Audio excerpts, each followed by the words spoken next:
have a journal page for you today.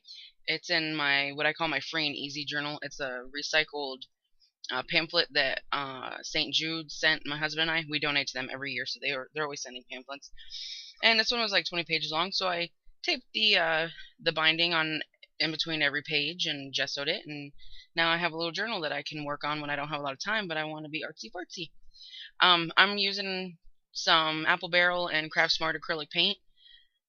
Just covering the background, I will use a Prima stencil, a Damask Prima stencil, and some sprays. Two of them are homemade, and then one of them is a Lindy Stamp Gang. It's a flat Fabio.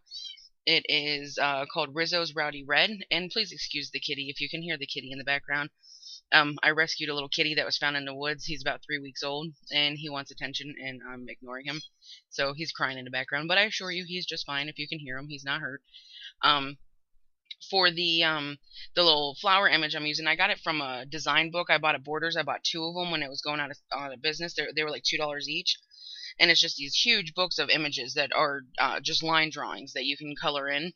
And I used my Spectrum Noirs. I had just gotten them and I wanted to play with them. I used those to fill them in, and I used the Jade Green 136, and then the PP. If you give me a second so I can find my sheet, my data sheet thing, so I can tell you what PP stands for. Just 1 second. Where are you? Not my data sheet, my color sheet. Sorry. Is a pale pink. I use pale pink 135, 13 and 5, and then the blender to color that in. It worked relatively well. It was my first try. It wasn't perfect, but I liked it. And here I'm just using the Prima stencil. It's a Damask stencil. It doesn't have a name. And I'm taking care of all that. And then here in just a few, you're going to see a pretty epic fail.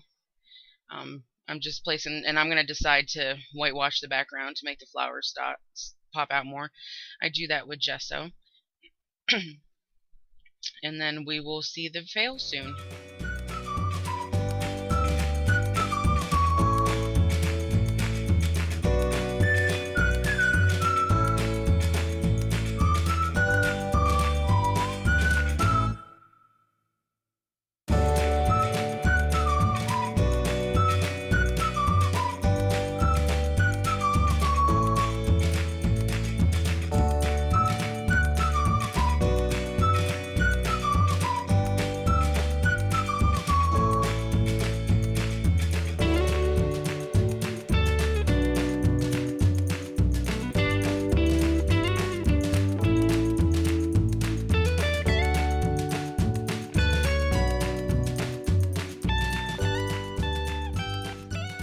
Alright, we are coming up on my epic fail moment with my Mod Podge. I couldn't get it open, so I took it to my husband, and he loosened it for me, and I'm going to open it, and I'm going to tip it forward to take the wax paper off, and then I'm going to dump it all over my work surface, down the front of my shirt, down my pajama pants, and onto my lovely new carpet.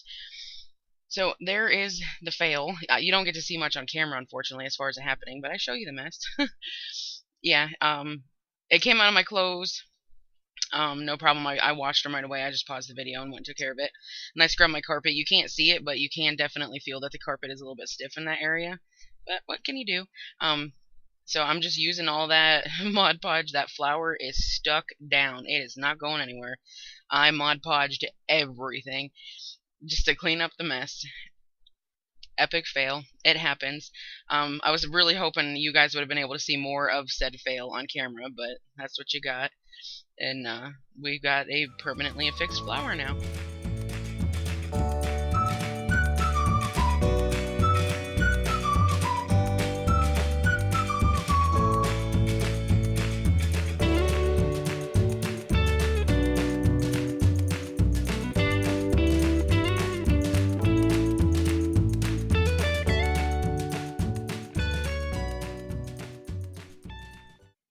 Okay, I'm going to be using my homemade stamps, my alpha stamps. There will be a video on those here soon.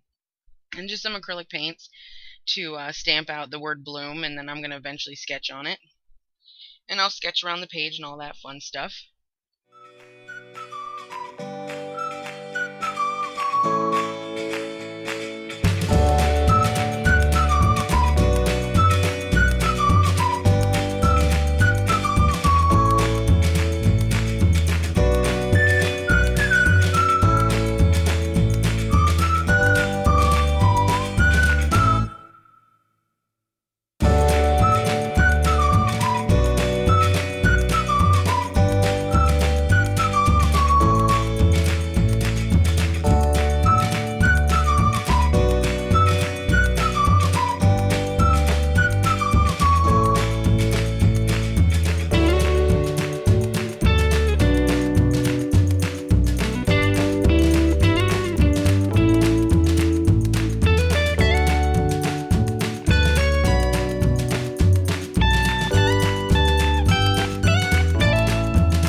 Here I'm just using some markers, some Sharpie and some generic permanent markers to do some sketching. The camera shut off so you don't see all the sketching. You'll have to look at the picture. I'd put a border on it and stuff. And that is everything. I hope you like it, and if you have any questions, leave a comment, and don't forget to thumbs up and subscribe, and I will see you guys in the next one. Bye.